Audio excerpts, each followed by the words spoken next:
This is a reality we're seeing play out in Canada as we speak.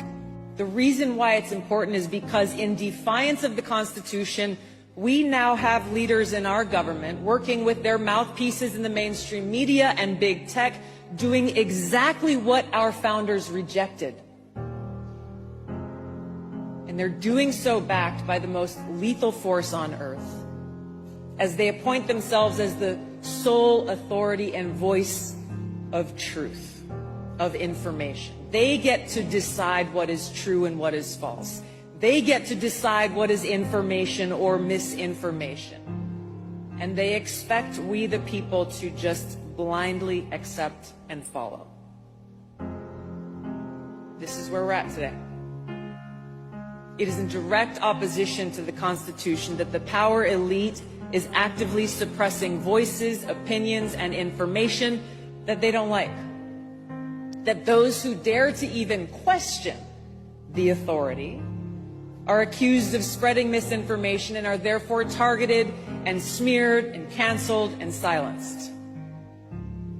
We've seen their playbook over and over again. Discredit and censor anyone who challenges them. Why? Because they know that their propaganda will not hold up to scrutiny. That rather than engage in debate on substance, or even answer very simple questions about their policies, they instead immediately resort to smears and name-calling. I'm sure you've heard them all before. I certainly have. Like today. Tito's got his hand raised. Russian asset, white supremacist, bigot, racist, extremist, traitor. But what's even more dangerous than this threat of being canceled is the federal government wielding its power and might to punish those who dare to question or disagree with them and their policies. I'll give you one example.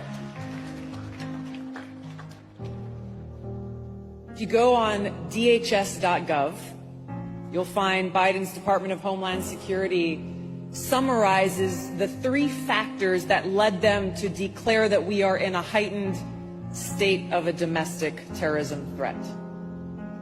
The first of those 3 factors is, quote, the proliferation of false or misleading narratives which sow discord or undermine public trust in U.S. government institutions. I want to read that again because it's important. The proliferation of false or misleading narratives which sow discord or undermine public trust in U.S. government institutions. Number 1 factor. If you replace the word U.S. government with the word church, we can see how those in power see themselves as the high priests in a secular theocracy. This explains why they see those who disagree with them as heretics. And so it's not surprising that those who reject their leadership or views, these are the people who are targeted by Biden's Attorney General as domestic terrorists, simply for holding anti-authority views. Basically, what they're telling us is you are an enemy of the state if you dare to oppose or even question the president, his administration, or his policies. Shut up, step back, fall in line, or we're coming after you.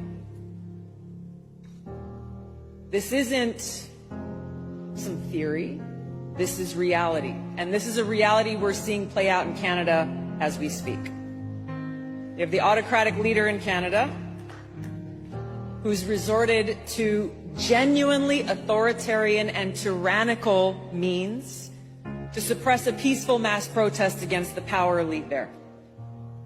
Everything that we see happening up north, everything from the execution of emergency powers to the freezing of bank accounts, the seizure of children from parents, the destruction of livelihoods and small businesses, all of these things could happen here. So the question I ask myself in confronting all this is, what are they so afraid of? Who are they afraid of? You know the answer. It's simple. They're afraid of us. They're afraid of a free people. They're afraid of a free society.